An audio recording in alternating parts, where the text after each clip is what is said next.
In earlier versions of Illustrator, and by that I mean anything up to version 8, we've only had the ability to apply a single fill and a single stroke as an attribute to an object.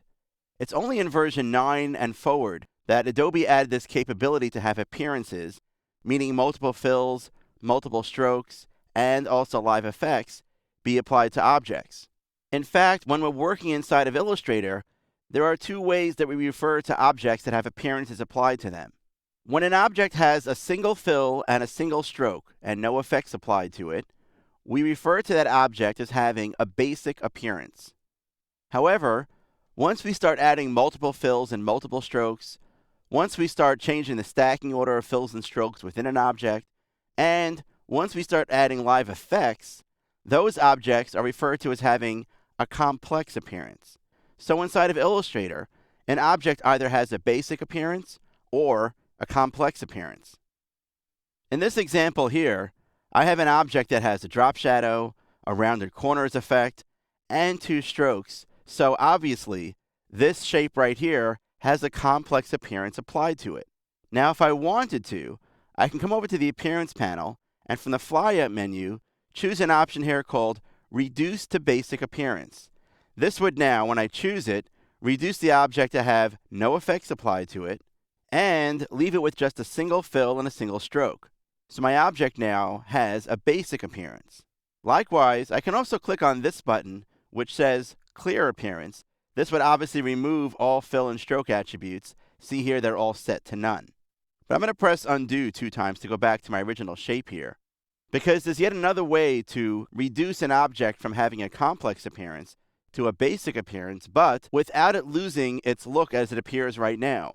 And that's something called expanding an appearance. For example, right now I have a single object that's made up of multiple attributes. I could go to the Object menu and choose something here called Expand Appearance. When I do so, Illustrator creates as many objects as necessary, and all these objects all have basic appearances, yet the result is going to look the same. So what do I have over here? If I use my Direct Selection tool, because I actually have a group over here, I'll see that I have one object right here, I have another object here, I have another object here, and then I have the drop shadow, which was turned into a raster image. So basically, all those elements were expanded into their own shapes, and each of those shapes have basic appearances, but all combined together as one group, they look as if they're a single shape, the same way that I had my original object as a complex appearance before. Now, there may be times when you want to really expand the appearance on your own. For example, I'm going to press Undo a few times here. If for some reason I wanted to make one adjustment to just this one stroke right here, because that stroke before was part of an appearance, I had no way to edit just that one part of the stroke and not change the other parts. So by expanding it, now it's a separate object, I can make this type of edit. However, by and large, you probably will never manually go ahead and expand an appearance by yourself inside of Illustrator, because you always want the effects and the appearances to remain live and in an editable state. For example, right now, I have no way to modify or change that drop shadow. In fact, when you see now that I've made this adjustment to the stroke, the drop shadow did not update. The drop shadow now has kind of been flattened into an uneditable state. It's just important to realize, though, kind of in the back of your mind, that when you're taking artwork from Illustrator and sending it out to other places, for example, taking Illustrator artwork and copying and pasting it into InDesign, InDesign does not have the capability to create complex appearances or live effects like Illustrator has.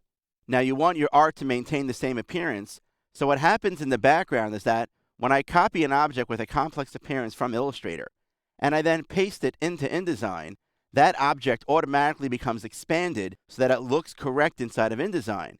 However, it won't be editable. It'll have the same capability here, where I could take each individual object and make a change to it, but things, for example, like drop shadows or other effects are no longer live and in an editable state. Even if you never end up expanding appearances, it's still helpful to know the difference between a basic appearance and a complex appearance.